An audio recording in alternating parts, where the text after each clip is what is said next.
as crianças desencarnam assim muito cedo, como é que ficam? Qual é a situação que elas ficam? Os bebês também?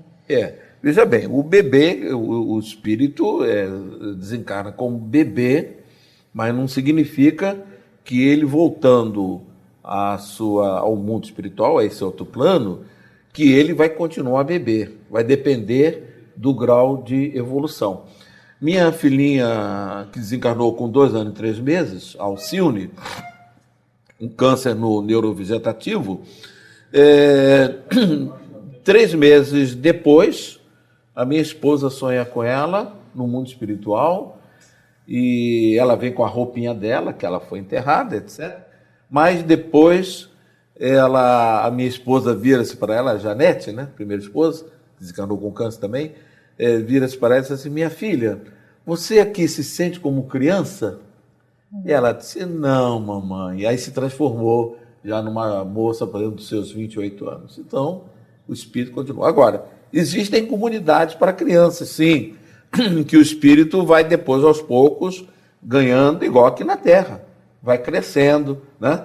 O meu filho, que desencarnou também com câncer, o Serginho, quando eu o vi mais tarde, era como se fosse ele desencarnou com 2 anos e pouco. É como se ele tivesse uns 17 anos. Você tem passado na sua vida por vários baques, situações difíceis, da partida de entes queridos tão ligados ao seu coração para a pátria espiritual ainda em tenra idade.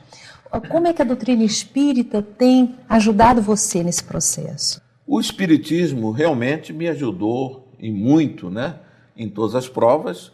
Nós perdemos 3 filhos com câncer, 2 netos e a esposa, né? A primeira esposa. Porque, em primeiro lugar, a certeza da imortalidade da alma. Inclusive, certo dia eu tive o prazer de abraçar numa reunião de materialização, onde eu fui curado do coração, né? Em virtude das perdas, os coronários foram afetados, eu abracei o meu filhinho, né? O pequenininho, o nosso Serginho, inclusive o espírito materializado desceu do teto, né? Bom, então, primeiro, a certeza de que a vida continua, né? Segundo, de que a dor, o sofrimento dele tinha uma razão de ser, né? Minha filha, por exemplo, o câncerzinho foi no neurovegetativo, ela disse que foi maternidade criminosa, cometeu abortos em vidas passadas. O outro meu filho, o câncer aqui nas costas, na omoplata, 3 tumores, esguichava sangue, ele disse: papai, eu paguei crimes, atrocidades e traição. Enfim, então, a certeza de que a justiça divina estava se cumprindo, né? Nada acontece por acaso.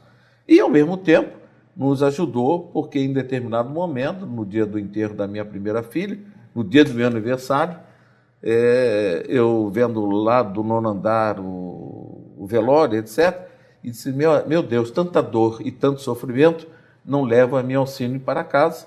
E eu ouvi aquele pensamento: jogue-se lá embaixo. A esposa também recebia esses pensamentos: joga a criança em você e o sogro. Uma semana depois, estivemos com Chico Xavier em Uberaba, inclusive foi no correio. A minha necessidade era tão grande que foi no centro, foi no dia seguinte, lá no correio. Eu disse ao Chico a prova que eu estava passando, tinha passado, e ele disse, eu falei: pois é, mas Chico veio, vocês foram muito amparados, mas Chico, veio a ideia de suicídio. Foi um grande inimigo do passado de vocês. Você falou no plural, quer dizer, meu inimigo, da esposa e do sogro. Então, de fato, o Espiritismo nos deu muita tranquilidade, até mesmo porque estamos, nesse momento, falando de Deus, da justiça, do amor e da vida. Essa distância vibratória entre nós encarnados e os nossos amores que partiram para a pátria espiritual realmente não faz com que nós nos sintamos sozinhos, não é? Você sente a presença deles com você? Sim, tanto que 20 dias depois, após a desencarnação da minha esposa, eu ia para o centro, fui descansar, fazer uma prece, me preparar, e aí ela se aproximou, 20 dias depois.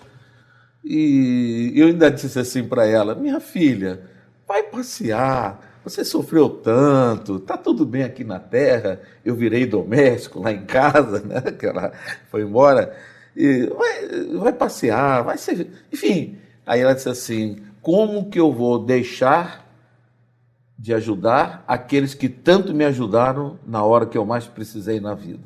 Então, é sinal de que ela continua, meus filhos, minhas filhas, isso é muito comum. O Emil Frambach, o nosso companheiro de diretoria, né, nós fomos amigos 50 anos, né? Eu conheci lá no Hospital Santa Maria, e depois 20 anos como vice-presidente da UZR, na Rádio Rio de Janeiro também, uns outros tantos como diretor de radiodifusão. E de vez em quando eu estou lá trabalhando de noite, ele diz, chefe, está na hora de ir embora, que às vezes são 10 horas. Outro dia foi um fenômeno interessante, a impressora engasgou, e eu não sou muito bom nisso, né? Aí eu apertava, vermelho, nada, de repente eu vi aquilo assim, desliga a tomada. Aí eu fui lá atrás, desliguei a tomada, aí aquilo assim, liga de novo. Liguei de novo, começou Maravilha. A funcionar. Então, a presença dos amigos dessa forma. Né? O tempo todo nos ajudando. Agora, eles evoluem no plano espiritual? E como? É só ler Nosso Lar, né? O André Luiz, embora ele foi um cientista aqui na Terra, né? Não foi só um médico, né? Era um cientista. Tanto que você vê o livro Evolução em Dois Mundos, né? Mecanismo da Mediunidade, a gente vê. Mas, mesmo assim, ele continuou no mundo espiritual exatamente avançando no campo da tecnologia, né? Então, de qualquer maneira, o espírito progride tanto moralmente quanto intelectualmente. A vida prossegue no mundo espiritual. Gerson, o espírito tem total liberdade para ir onde deseja? Não é bem assim, né? Como aqui na Terra.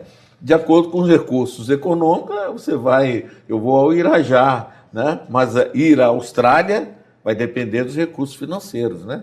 Então, esses recursos para o espírito é a sua evolução espiritual, né? Você vê, por exemplo, no livro Carta de uma Morta, a genitora do nosso querido Chico Xavier, né?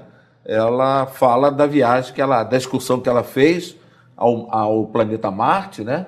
Em que ela ficou maravilhada pelas paisagens. Depois foi a Saturno. Então, um espírito que já tinha uma certa condição e foi acompanhada do seu guia espiritual. Então, vai depender muito da evolução do espírito, né? Tem muitos espíritos que desencarnam e continuam aqui na crosta, trabalhando como se tivesse ainda encarnado, né? Vai depender muito da evolução do espírito. Que orientações você daria para aqueles que estão nos assistindo, para que todos nós tenhamos uma vida maravilhosa e possamos aproveitar ao máximo para desencarnarmos bem? Olha, no nosso livro, Entusiasmo para Viver e Ser Mais Feliz, que eu fiz em homenagem ao meu irmão, que fazia hemodiálise há 13 anos, depois desencarnou com 18 anos de hemodiálise, eu coloquei lá no livro uma receita para a felicidade. A condição sine qua non, a condição básica para você ser feliz, sair da Terra bem, é aceitar a vida como ela é e aceitar as pessoas como são. Só. Aceitar a vida como ela é e aceitar as pessoas como são. Se você conseguir isso, você sai daqui tranquilamente muito feliz. Suas palavras finais. Minhas palavras finais é de que nós queremos dizer que a doutrina espírita tem uma contribuição muito grande no campo do progresso moral do homem, e que nós possamos estudá-la cada vez mais, porque esse foi a minha grande felicidade aos 15, 16 anos, encontrar esse caminho do bem, do amor, para me tornar um homem de bem.